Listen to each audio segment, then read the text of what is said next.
안녕하십니까. 저는 그 부동산 연구 회장직을 맡고 있는 김승철입니다. 반갑습니다.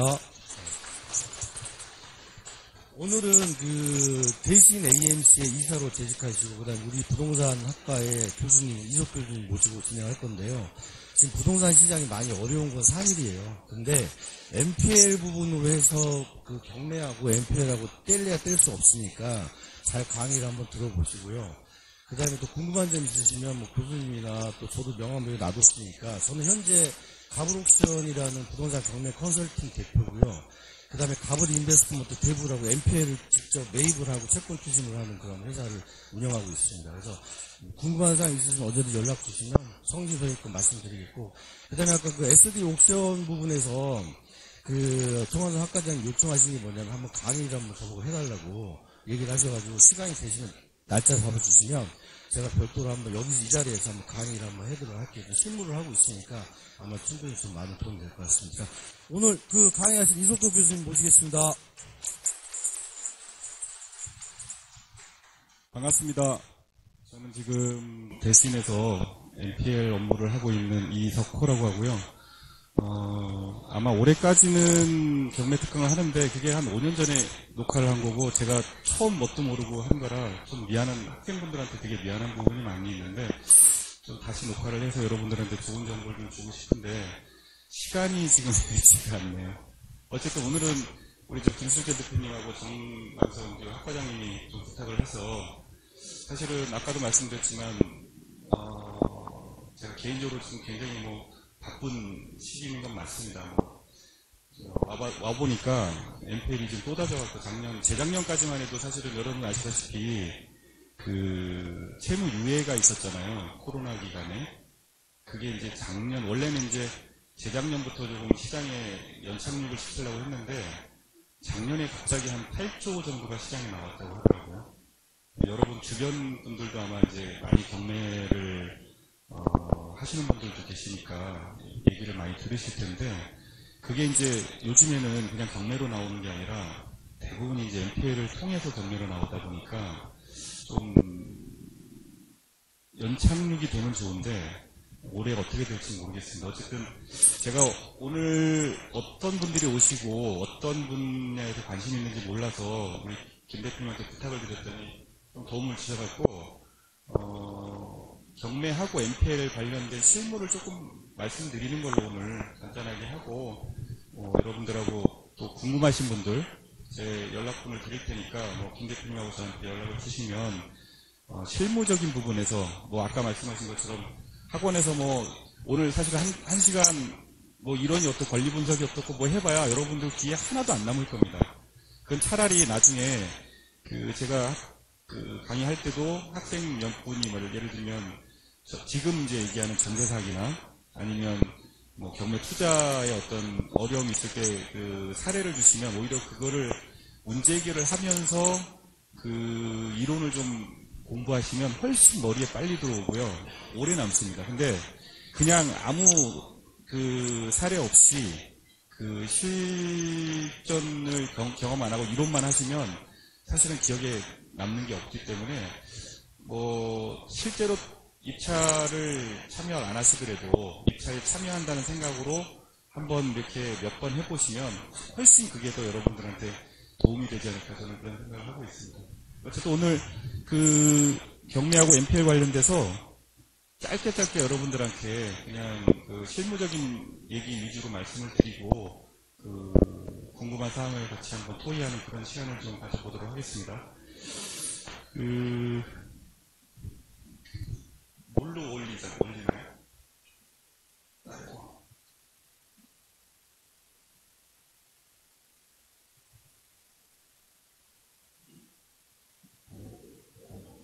안 돼요? 이거 꺼져야 돼요.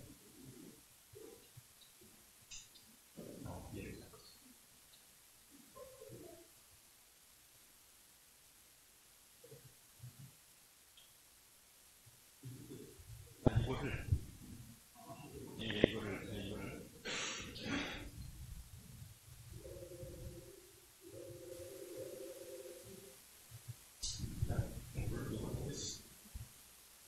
한번 서로 강의를 한다고 생각할 때 생각을 한번 같이 해봤으면 좋겠다라는 한번 아이템을 정해봤습니다. 여기 오신 분들이 왜 경매하고 또 이제 NPL도 아시는 분도 계시니까 왜 NPL에 관심을 갖고 왜 배우려고 하는지 한번 본인이 한번 생각을 해보셔야 될 것 같아요.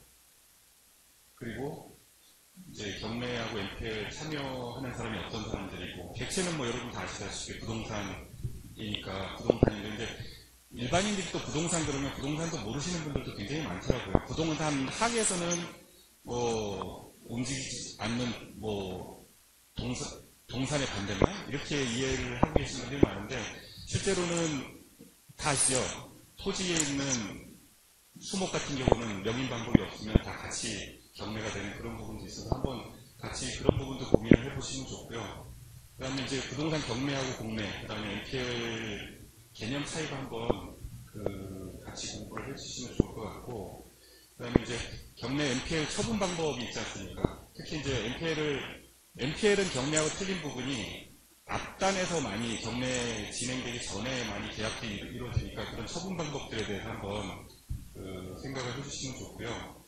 네, 가장 이제 저도 그렇고 여러분들도 많은 분들이 고민하시는 게 이제 경매하고 NPL이 어렵다 그런 생각들을 하고 계신데 왜 어려운지 그런 부분하고 함정이 있으니까 어렵죠. 경매하고 NPL이 함정도 있고 어떻게 하면 그 함정에서 헤어날 수 있을까, 빠지지 않을까 이런 부분도 한번 고민을 해주시면 좋고, 그리고 이제 NPL을 하다 보니까 지금은 이제 과거에는 한 10년 전, 2015년 전에는요, 이 NPL을 아시는 분들은 돈을 많이 버셨어요. 어떤 식으로 벌었냐면, 저희한테 와서 개별로 채권을, NPL을 매입을 해갖고, 강남에 있는 분들은 어떻게 되냐면, 자식분들한테 상속을, 이제 채권 매입을 아들 이름으로 해서 돈은 아버지가 대주고, 이렇게 하면 상속세도 좀 세이브가 되고, 그 부동산을 환가를 해서 뭐 아들이 이제 큰 돈을 버는 그런 사례들이 많았는데, 안타깝게 2015년도에 아마 그때 이제 저희들이 추정치는 고위직의 어떤 분이 NPL을 투자를 했는데 손실을 좀 많이 본 것 같아요. 그래서 이제 금감원에 수서를 넣고 이거에 대한 정비가 필요하다. 이제 채권 양도를 하면 그 채권에 따른 회수에 대한 수익은 세금을 안 내겠거든요. 그러다 보니까 이제 대부업법을 개정을 해서 2015년부터는 대부회사를 통한 채권 매입만 가능하도록 지금 그렇게 법이 개정되어 있어서 필요하시면 대부회사를 하나 만들어서 채권 양도를 하고 사업의 일환으로 이제 전문 투자자가 되시는 거죠. 그러니까 경매를 하면 사실은 여기 계신 분들은 낙찰을 받아서 그거를 사용하고 수익하고 뭐 필요하면 또 그걸 처분해서 현금화하는 그런 목적으로 경매들을 1번으로 생각하실 겁니다. 대부분은요. 그죠? 근데 그걸 이제 조금 더 나아가서는 NPL을 하시게 되면 단순히 부동산을 이렇게 매입해서 소유권 취득을 해서 사용수익 처분하는 그런 것보다는 부동산 관련된 투자를 한다고 생각하시면 딱 맞을 것 같아요. 단순히 그냥 소유권 취득해서 그거를 활용하는 그런 거를 조금 넘어서는 그런 건데, 그러려면 부동산 투자, 경매 투자하고 조금 더 레벨이 조금 올라갈 수밖에 없습니다. 왜냐하면 부동산 경매를 하시는 분들은 대부분이 배당까지는 생각을 안 하시더라고요. 대부분은 그냥 말소주의에서 말소주의를 해당하지 않는 그런 인수되는 것들, 그런 거하고 아까 어떤 분 말씀하셨지만 명도, 거기까지는 생각하시는데 NPL을 하시려면 배당까지 조금 아셔야지 NPL 투자를 하실 수가 있습니다. 이따 다시 한번 설명을 드리겠습니다. 왜 그런지를. 부동산 경매를 한번 잠깐 보시면 뭐 다 아시는 내용이니까 그냥 짧게 넘어가겠습니다. 원래는 우리가 자력부재가 금지되어 있지 않습니까? 제가 친구한테 돈을 빌려주거나 그랬을 때 돈을 못 받으면 그 친구의 재산에 대해서 예전에는요, 사실은 예전에는 이렇게 법이 좀 정비되기 전에는 가등기 같은 거 아니면 매매 예약해갖고요, 실제로는 자력부재로 많이 채권 회수를 하는, 아니 강제로 채권 회수라기보다는 남의 재산을 강탈하는 사례들이 너무 많았어요. 그 실내로 이제 그 돈을 빌려주고 가등기를 매매약 가등기를 해놓고 실제로 돈을 갚으러 갔는데도 돈을 안 받고 그 가등기를 본등기를 치는 그런 사례들이 옛날에 너무 많았거든요. 근데 지금은 아시다시피 가등기를 해도 본등기를 할 수는 없고요. 담보가등기 같은 경우는 항상 경매를 해야 됩니다. 그 부분은 지금 법이 그렇게 돼 있으니까 그렇게 돼 있고, 이 경매 종류를 보시면 뭐 많이 들으셨죠. 근데 이 사실은 강제경매, 임의경매 이런 형식 경매는 어디서 이렇게 표시되어 있는 건 아니에요. 경매 사이트에 가면 강제경매 표시는 되어 있습니다. 근데 이거 왜 여러분들이 좀 주의를 해주셔야 되냐면, MPL 같은 경우는 강제경매권은 없습니다. 대부분 은행에서 나온 근저당권을 양수를 하는 거기 때문에 강제경매권은 없고, 근데 실무에서 왜 이게 중요하냐면, 강제경매권은 나중에 낙찰을 받고 나서요, 취하가 되는 경우가 있어요. 그리고 무익료가 되는 경우가 있습니다. 왜냐하면 아까 말씀드린 배당의 순서에서 보면 채권자라고 다 배당을 받아가지는 않지 않습니까? 그러다 보니까 실제로 어떤 사례가 있냐면, 강제경매권에 낙찰받고 낙찰받았다고 좋아하는데 매각 확보 일정 전에 또 취하를 하거나 채권을 아예 그 변제를 해갖고 소유권 취득을 못하는 경우가 왕왕 있습니다. 그래서 강제경매권은 실무에서는 조금 확실한 그 개인 간의 어떤 그 금전채무 같은 경우에는 취하게 되는 경우가 굉장히 많아요. 근데 이제 기관이 뭐 카드회사나 이런 데서 강제경매를 하면 그런 경우는 끝까지 경매 가는 경우도 있지만, 그 강제경매는 한번 그 물건이 좋더라도 조금 주의해서 경매에 그 입찰을 보시면 좋을 것 같고요. 형식 경매는 요즘 그 가끔 종종 보면 경매 사이트 같은 데 보면 형식 경매 뜨거든요. 공유지분 갖고 있는 경우에는 상속받은 형제들 간에 재산 다툼이 나서 그거를 이제 처분을 못할 경우에 이렇게 경매를 하는데, 주의할 게 다 아시죠? 지분 경매는 그 공유자 우선 매수권이 있기 때문에 이런 것도 강제경매하고 형식 경매는 입찰을 보실 때 조금 더 한 번 더 고민을 하시고 입찰을 준비하시는 게 맞지 않겠나 하는 생각이 있습니다. 중간에 궁금하신 거 있으면 또 뭐 질문을 해주시면 답변을 드릴게요. 근데 부실채권은 좀 틀립니다. 이 부실채권은 사실은 원래는 원칙적으로 여러분들 여기 IMF 경험하신 분도 있고 안 하신 분도 있는데, 그때 이제 그 초유의 사태죠. 은행이 부도가 나는 그런 뱅크런 사건이 나다 보니까 그 은행도 사실은 여러분 아시다시피 100원에 우리가 예금을 넣으면 지급 준비를 5%면 5%만 회사에 은행에 리저브를 하고 나머지 95%는 계속 그 95%씩 계속 돌립니다. 그러면 나중에 사실은 은행도 갖고 있는 돈이 하나도 없죠. 그래서 뱅크런이라는 게 먼저 은행에 가서 돈을 청구해서 받으면 나머지 사람들은 돈을 못 받는 그런 사태가 생길 수도 있습니다. 지금도 또 사실은 그런 얘기가 조금 나오고 있어서 주의를 할 필요가 있는데요. 그래서 원래는 MPL이라는 용어는 사실은 많이 안 썼어요. 그냥 우리가 처음에 자산 유동화라는 표현을 썼었습니다. 99년도에는, 98년도에는.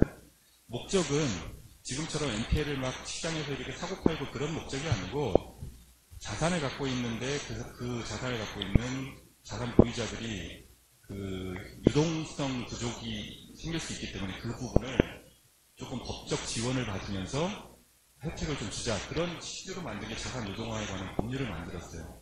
근데 거기에 이제 대부분 혜택을 보면 은행들이죠. 은행들이 갖고 있는 자산들을 시중에 이제 막 팔기 시작한 거죠. 이제 처음엔 캠코에 팔았다가, 캠코가 여러분 아시다시피 론스타에 몇 번 팔고, 그다음부터는 은행들이 캠코를 거치지 않고 직접 시장에다 이제 파는 그런 시대가 왔는데요.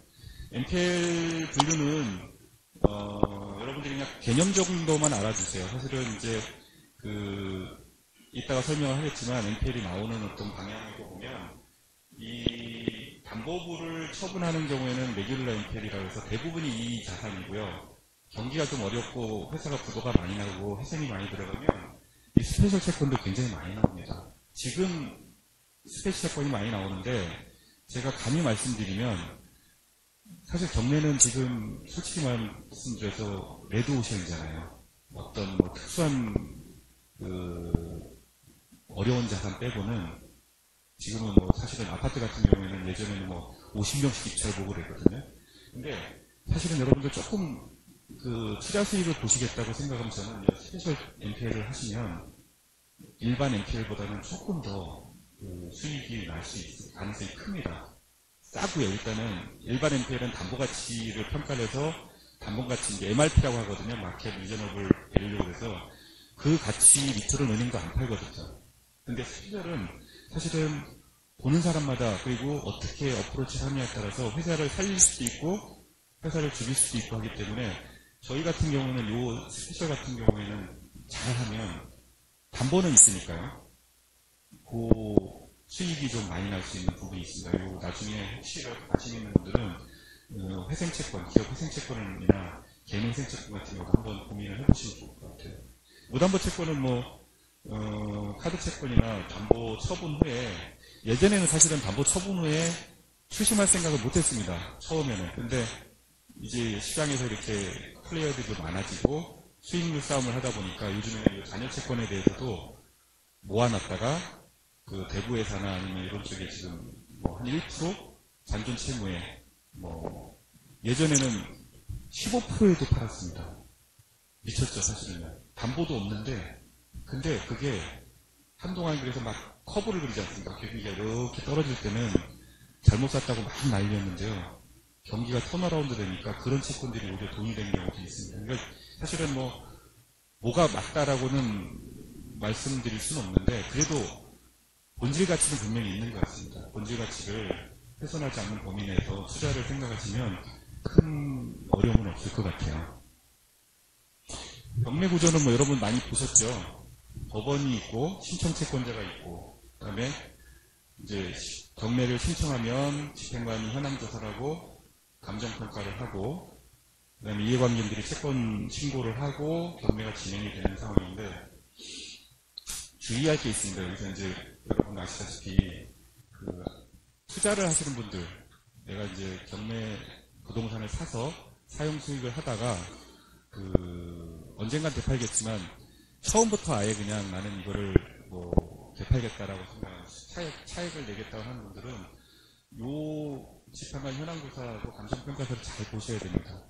거기에 이제 약간의 그 힌트가 있고요. 저희들도 경매를 놓으면 항상 저 자료를 가지고 기초 자료를 가지고 저희들이 물건 분석도 하고 그리고 이제 권리 분석도 하고 그렇게 하거든요.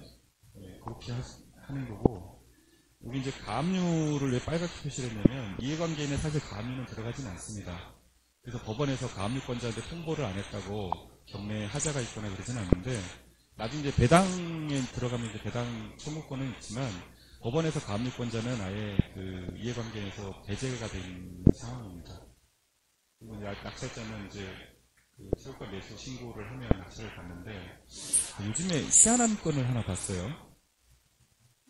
채권가 매수인하고 차순위 매수인을 2명을 붙이더라고요. 근데 낙찰일날 채권가 매수인이 포기서를 내더라고요. 처음 봤어요, 저도. 무슨 작전이 있는 거 아닌가. MPL도 아닌데, 근데 이제 가격도 높아요. 아마 대출받기 위한 어떤 전략을 짠 거 아닌가? 그런 생각도 드는데, 어쨌든, 경매를 이제 레드오션이 되다 보니까 서로 간에 이제 그 수익률 싸움도 그렇고, 낙찰을 받기 위한 어떤 전략도 이렇게 하시는 것 같아요, 제가 보니까. 그냥, 목표는 그냥 참고하시면 될 것 같고요. MPL은 요거랑 조금 틀립니다. MPL은 이제 자산보유자, 은행, 대표 이제 은행, 기업도 할 수 있습니다. 기업도 이제 유동성 부족하면 갖고 있는 그 자산을 가지고 유동화를 할 수 있는데 대부분 안 하시더라고요. 왜 안 할까요, 기업은? 어려운 기업인데. 혹시 아시는 분? 그걸 하면요. 아, 저 회사 어렵구나. 라고 은행이 득달같이 오고요. 아니면 다른 채권자들이 막 가압류 들어오니까. 물론 이제 채권 채무가 발생하면 들어오는데, 그 핵심 자산을 유동화하겠다고 그러면, 이번에 롯데도 마찬가지죠. 네, 그런 사태가 생길 수 있기 때문에, 기업들은 만약에 자기의 핵심 자산을 팔려면, 아름아름으로 하지 공개적으로 팔지는 않습니다. 그러다 보니까 은행만이 지금 유동화를 하고 있긴 있습니다. 가끔 보면 있긴 있는데 자신 있는 기업들은 자금 유동화하기 위해서, 유동성 맞추기 위해서 유동화를 하긴 합니다. 근데 이제 중요한 거는, 이 유동화 회사가 사실은 이제 은행에서 자산을 이렇게 매각을 할 때 여기다 팔지는 않거든요, 처음부터. 투자자한테 팝니다. 투자자한테 파는데, 근데 이제 투자자가 이 자산을 갖고 온다는 보장이 없잖아요. 그래서 대부분은 실무에서는 여기가 투자를 하면 그 다음에 이제 3자 계약을 합니다. 이렇게 유동화회사, 은행, 이 투자자하고 이렇게 투자세를 해갖고 그렇게 3자 계약을 해서 처음에 이 구도를 그 경매 계장님이 이해를 못했어요. 98년도에 저희가 이 자산유동화법을 이제 론스타에서 만들어갖고 은행 통해서 이제 경매계로 이렇게 서류를 넣으면 뭐 하는 사람들이냐라고 물었었거든요. 그때는. 지금은 모르는 분이 없지만 그때만 해도 이 구도에 대해서 너무 이해가 없어서 저희가 다 전국에 있는 계장님들한테 다 일일이 설명을 해서 이제 진행을 했었던 그런 에피소드도 있었고요.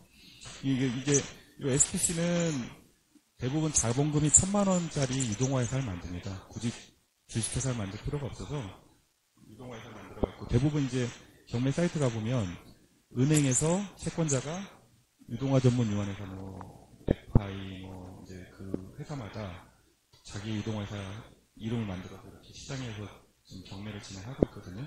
이 회사 있으면 이 회사 컨택 포인트를 찾아야 되지 않습니까? 담당자가 누군지. 그러면은 요즘에는 이제 경매 사이트 밑에 담당자가 나오는데 예전에는 그게 없으면 그 다트라고 아시죠, 여러분? 네, 거기 가시면 이 유동화회사 이름을 치면 거기 담당자 다 나와 있습니다. 그렇게 찾는 방법도 있고요. 대부분은 요즘은 이제 구독전 지금 이름 바꿨죠. 거기 사이트 가면 MPL 그래서 MPL 담당자 이름 전화번호까지 해 있고 그게 왜 중요하냐면 여러분 요즘 경매 들어가 보면 이해관계는 아까 이해관계 말씀드렸죠. 이해관계는 아니면 다 땡땡물로 돼 있잖아요. 네. 물론 이제 열람은 가능한데 자료 2주 동안 열람은 가능한데 바쁘거나 그러면 예전에는 그냥 그 경매 사이트나 아니면 대법원 사이트 가면 다 볼 수 있었거든요. 요즘에는 다 가려놨어요. 뭐 땡땡땡땡 하니까 저희들도 어려워요, 사실은. 그래서 기록을 다 열람을 해오거나 요즘은 이제 전자소송이 되다 보니까 전자소송 들어가면 저희는 다 볼 수 있어요. 그래서 유동화 자산이나 경매가 궁금하면 그 담당자한테 연락을 하면 그 자료를 다 받을 수 있습니다. 여러분들이 고민하실 건 아니고요. 그 담당자한테 연락하면 그 필요한 자료들, 선순위나 어디서 어떤 그 서류를 냈다는 거를 다 받아볼 수 있습니다. 그리고 왜 그러면 유동화를 하냐. 뭔가 장점이 있으니까 유동화를 하겠죠. 근데 유동화 안 하는 경우도 많습니다. 저희가 지금 갖고 있는 대구도 확정채권을 양도받으면서 근저당 이전을 다 하고 가져갑니다. 지금 말씀드렸죠. 근저당 이전을 해야 된다고. 근데 유동화를 하면 등기부등본 떼봐도 그 유동화사 이름이 안 나옵니다. 왜냐하면 아까 말씀 자산 유동화에 관한 법률에 특례 조항을 한 3가지가 있었거든요. 예전에. 첫 번째는 근저당 이전을 안 해도 채권자 지위를 법원에서 인정을 해주는 겁니다. 아까 말씀드렸듯이 그 법이 경매계장들이 처음에 모르니까 그 근저당 이전해갖고 와라 라고 계속 하는 분들도 굉장히 많았고 그래서 그 법을 갖다 보여줘야지 인정을 해주는 그런 사례가 있었고요. 두 번째는 우리는 원래 여러분들 채권 양도를 하게 되면 송달을 해야 됩니다. 요번에 어떤 사건은 발송 송달로 하겠다라고 하는 사건도 있는데 법원에서는 발송 송달이 있고 도달을 해야 되는 도달의 효과가 되어 있는데 이 채권 양도는 도달을 해야지만 효과가 발생합니다. 왜냐하면 예를 들면 그런 일이 은행은 없겠지만요. 양도인이 확실하다면 이중으로 채권을 받을 일이 없겠죠. 그건 사기니까. 근데 개인 간에는요. 제가 예를 들면 제 친구한테 받을 채권이 100원이 있는데 그거를 김 대표님한테 팔고 안 파는 것처럼 또 받을 수 있죠. 그러면 나중에 이제 채권을 받으러 갔는데 나 저 사람한테 줬다라고 할 수 있잖아요. 그래서 꼭 양도가 도달을 하도록 되어 있는데 여러분 아시다시피 부실난 분들, 부도난 분들이 연락이 안 되잖아요. 그래서 그때 생각한 게 2번만 송달을 했는데도 안 받았다. 그러면 신문 공고를 해서 가름하자. 굉장히 어떻게 보면 다 그때 당시만 해도 파격적인 예입니다. 이 송달 자체만 해도 2번 내용 증명 보내고 안 받으면 그냥 신문에 공고하거나 아니면 처음에는 그냥 법원 공고문에 가름하려고 그랬는데 그건 좀 너무 심하다 그래서 신문에다 공고를 하는 걸로 꼭 그렇게 했고요. 예전에 신문 보면 아주 유명하지 않은 신문에다가 대부분 그렇게 해서 그냥 통지를 했고요. 그때 이제 마지막으로 일정 조건 충족하면 법인세 감면을 받았습니다. 90% 이상, 수익의 90% 이상을 투자자들한테 배당을 하면 그 유동화에서는 법인세가 면제됐었어요. 굉장한 특혜였죠. 거기다가 지금은 일몰이 됐는데 조특법이라고 하죠. 조세 제한 특례법상 취등록세, 그때 지금은 이제 등록세가 없어졌잖아요. 근데 옛날에 취득세가 있었고 등록세 있었는데 그게 다 감면 하나도 안 냈습니다. 그러니까 예를 들면 100억짜리 부동산의 입찰을 보면 4.6%를 내지 않습니까? 그러면 한 4억 6천을 세금을 내야 되는데 하나도 안 냈어요. 그게 이제 박근혜 정부 들어와서 한 몇 년 지나서 또 이제 일몰했는데 최근에 다시 그거를 경기가 어려우니까 그 경기 부동산 경착륙이 될 수 있으니 연착륙을 하기 위해서 다시 얘기를 하고는 있는데 요즘 여러분 아시다시피 정부가 돈이 너무 없잖아요. 그래서 그거는 지금 조금 얘기만 하고 있는 걸로 지금 알고는 있습니다.